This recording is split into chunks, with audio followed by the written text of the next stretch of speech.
DSA পরিচালিত Rajganj zone football লিগের দ্বিতীয় খেলার বি গ্রুপের প্রথম খেলায় মুখোমুখি হল আদিবাসী জনতা ক্লাব শিকারপুর বনাম মা শারদা ফুটবল ক্লাব ফাটাপুকুর।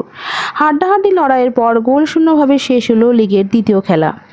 শুক্রবার খেলা দেখতে হাজির হয়েছিল প্রচুর খেলাপ্রেমী।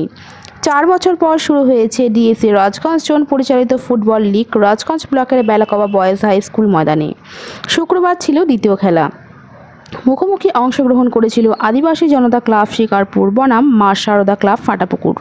হাড্ডাহাড্ডি লড়াইয়ের পর কোনো পক্ষ গোল করতে না পারায় গোলশূন্যভাবে শেষ হলো খেলাটি। দুই দলের কাছে এক পয়েন্ট চলে যায়। ফুটবল লিগ ঘিরে রাজগঞ্জ জুড়ে উৎসাহ ছিল চোখে পড়ার মতো।